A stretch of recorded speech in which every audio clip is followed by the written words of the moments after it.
अपनी विफलता का प्रचार भारतीय जनता पार्टी करती है। जो सरकार के कृपा पात्र लोग हैं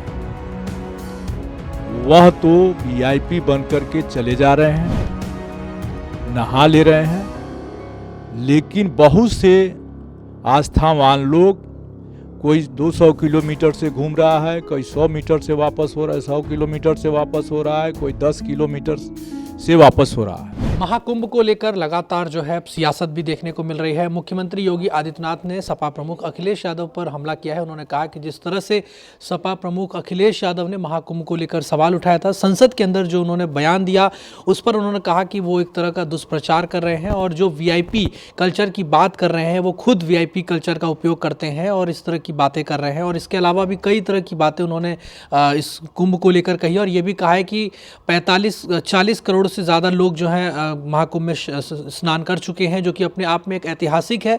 चीन और भारत के बाद अगर सबसे ज़्यादा कहीं जनसंख्या अगर मानी जाएगी तो अस्थायी रूप से प्रयागराज में ही मानी जाएगी, जो इतने लोगों ने स्नान किया है। हमारे साथ बातचीत करने के लिए समाजवादी पार्टी के सांसद जो हैं राजभर जी हैं, जो कि आपको बता दें सलीमपुर से सांसद भी हैं। सर, जिस तरह से योगी आदित्यनाथ ने अखिलेश यादव पर टारगेट करके कहा कि वो दुष्प्रचार कर रहे हैं और एक तरह से सनातन विरोधी और भारत विरोधी, इस तरह की बात भी उन्होंने कही। अपनी विफलता का प्रचार भारतीय जनता पार्टी करती है और दूसरों को बदनाम करती है। कुंभ आस्था का विषय है और चौथेपन में हिंदू धर्म के लोग कुंभ नहाने अवश्य जाते हैं। इंतजाम का ढिढोरा पीटने वालों ने ऐसा इंतजाम किया कि आज हफ्तों हो गए और प्रयाग जाने वाले सारे रास्ते अवरुद्ध हो गए हैं। 100-100, 200 किलोमीटर तक लाइन लगी है। खड़े खड़े और स्टार्ट रहने के कारण गाड़ियां भी जलने की सूचनाएं आई। मरीज बेहाल हैं, आवागमन बिल्कुल अवरुद्ध हो गया है। जो सरकार के कृपा पात्र लोग हैं वह तो वीआईपी बनकर के चले जा रहे हैं, नहा ले रहे हैं, लेकिन बहुत से आस्थावान लोग, कोई 200 किलोमीटर से घूम रहा है, कोई 100 मीटर से वापस हो रहा है, 100 किलोमीटर से वापस हो रहा है, कोई 10 किलोमीटर से वापस हो रहा है। और सरकारी इंतजाम का पोल उसी समय खुल जाता है जब पुलिस के अधिकारी सभी बॉर्डरों पर, इलाहाबाद आने वाली सड़कों के सभी बॉर्डरों पर अनाउंस कर रहे हैं कि आप लोग कृपा करके यहाँ से वापस हो जाइए। तो जब लोग वहाँ पहुँच ही नहीं पा रहे हैं, ऐसा इंतजाम किया, तो अपनी विफलता छिपाने के लिए समाजवादी पार्टी के नेता माननीय अखिलेश यादव जी ने, जो शुरू से ही सनातन के पक्ष में रहे, कुंभ के पक्ष में रहे, वह यह चाहते थे कि जो हमारे इस धार्मिक कार्य में लोग आएं, आसानी से दर्शन करें, नहाएं और जाएं। लेकिन आस्थावानों के आस्था के साथ खिलवाड़ भारतीय जनता पार्टी ने किया है और अपनी कमी छिपाने के लिए दूसरों पर आरोप लगा रहे हैं। जिस तरह से उन्होंने कहा कि अति विशिष्ट व्यक्तियों को मिलने वाली जो सुविधा होती है वो ये सारी सुविधा भोग रहे हैं और हम पर आरोप लगा रहे हैं, और दूसरी बात कह रहे हैं कि वो नकारात्मकता पैदा करके एक तरह से वो भारत और सनातन के विरोध में खड़े नजर आ रहे हैं और सदैव इस तरह की राजनीति करते हैं। और ये भी उन्होंने कहा कि वो दुष्प्रचार करने में मशगूल है। कुंभ में भगदड़ हुई, आज तक टोल फ्री नंबर जारी नहीं हुआ, अता पता केंद्र इनका गायब हो गया, लाशें गाजीपुर तक मिल रही हैं। यही इनकी सफलता है, यही नकारात्मकता की बात कर रहे हैं। अगर यह सवाल उठाया जाए कि आखिर भगदड़ में कितने लोग मरे, उनकी सूची आज तक नहीं दी जो सरकार पे पाई, तो ये सकारात्मक सरकार की योजना है कि नहाने जाने वाले लोग नहा न पाएँ, वहाँ जा ना पाएँ, रास्ते अवरुद्ध हो जाएं।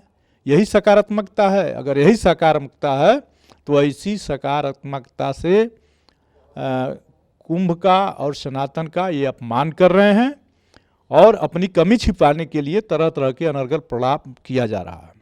सर, ये जिस तरह से अभी सत्र चल रहा है, बजट का सत्र हो रहा है, आज जो है बजट पर तमाम लोग अपनी बात रख रहे हैं। निर्मला सीतारमण भी वित्त मंत्री जो है वो अब उन्होंने भाषण उनका चल रहा है। वहीं आपने भी आज संसद के अंदर कई मुद्दों को रखकर अपनी बातों को रखा है, भोजपुरी भाषा को लेकर भी। तो क्या कहना चाहेंगे? देखिए, बहुत अच्छा सवाल आपने किया। सरकार पीठ थपथपा रही है अपने हाथ से। केसीसी ऋण 3 लाख रुपया मिलता था, अब उसको 5 लाख कर दिया। आप ये बताइए, केसीसी ऋण किसान की भूमि पर मिलता है, और किसान की भूमि अगर नदी में कटान हो गई, पूरी भीम गांव के गांव हमारे ही संसदीय क्षेत्र में, भोजपुरवा से लेकर के खरीद से लेकर के पूरा घाघरा के किनारे के गांव बाढ़ में किसानों की 3-3 किलोमीटर तक की जमीन नदी में विलीन हो गई। सरकार ने उनके कर्ज माफी का क्या किया?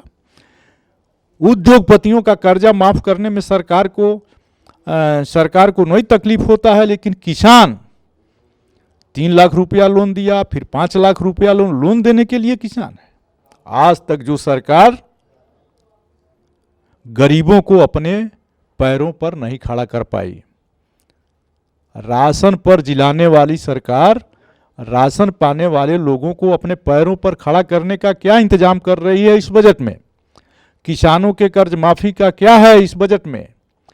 नौजवानों के रोजगार का क्या है इस बजट में? व्यापारी वर्ग 50% जीएसटी देता है, लेकिन व्यापारी के घर की दुकान में आग लग जाए, चोरी डकैती हो जाए, फिर उसके कर्जे की माफ़ी का क्या इंतजाम है? ठेला वाले, खुमचा वाले, जो गरीब आदमी चट्टी चौराहों पर दुकान करते हैं, उनको आप लोन देते हो, और उन पर विपदा आ गई तो उसका क्या होगा? कई ऐसी योजनाएं हैं इनकी, जितनी वो योजनाएं हैं, बहुत सी ऐसी योजनाएं हैं, ये लोन देते हैं। और मेरे पास आंकड़े हैं, हमें क्षेत्रों से लोगों ने दिया कि मैं 3 बरस लिए लोन हो गया हमको, लेकिन आज तक जो भारत सरकार की सब्सिडी है वो हमारे खाते में नहीं आई।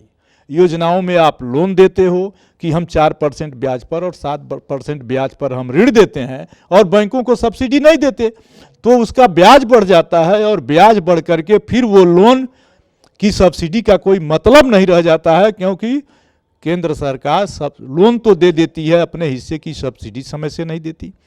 तो यह सरकार आंकड़ों की सरकार है। यह सरकार ईडी, सीबीआई और पैसा और प्रोगमटा पर जीतने वाली सरकार है। इस सरकार से देश का भला होने वाला नहीं है। आज आपने जो मुद्दे संसद के अंदर आपने जो बयान दिया, जो मुद्दे रखे, उसके बारे में सब बताइए क्या? जी, आपको मैं बता दूं, आज ही 8 भाषाओं के प्रवर्तक रखे गए पार्लियामेंट में। उनका सम्मान है, सभी भाषाओं के प्रवर्तक रखे जाएं। देश के प्रधानमंत्री जब बनारस में जाते हैं तो भोजपुरी में भाषण करते हैं। भारतीय जनता पार्टी के नेता जब बलिया जाते हैं, देवरिया जाते हैं, गोरखपुर जाते हैं, सिवान जाते हैं, छपरा जाते हैं, बक्सर जाते हैं, आजमगढ़ जाते हैं, तो भोजपुरी में भाषण करते हैं। और जब दिल्ली का चुनाव हो, भोजपुरी में भाषण होता है, और भोजपुरी के भाषियों पर वोट मांगा जाता है भोजपुरी में। जितने हिंदी भाषी प्रदेश हैं, सभी हिंदी भाषी प्रदेशों में भोजपुरी समाज आके बसा हुआ है, चाहे वो बिहार का हो और चाहे उत्तर प्रदेश का हो। यह भोजपुरी समाज आते हैं तो उनके नाम पर वोट मांगते हैं। आप ये देखें, भोजपुरी फिल्म का व्यवसाय चरम पर है भोजपुरी भाषी क्षेत्रों में। उनकी लोकप्रियता के आधार पर भोजपुरी सिनेमा के कलाकारों को तो ये सांसद बना रहे हैं। दुनिया के मॉरिशस से लेकर 8 देशों में भोजपुरी भाषा बोली जाती है। तो फिर भोजपुरी भाषा को 2014 में कहे घोषणा किए, नेताओं का भाषण निकाल लीजिएगा गोरखपुर के, और गोरखपुर से बनारस तक के, और पूरा जीवन सिवान छपरा तक के जितने नेता गए भारतीय जनता पार्टी के, सबने कहा आप लोग मुझे जिताओ, हम भोजपुरी को 8वीं अनुसूची में शामिल करेंगे। लेकिन आज तक 8वीं अनुसूची में भोजपुरी भाषा शामिल नहीं हुई।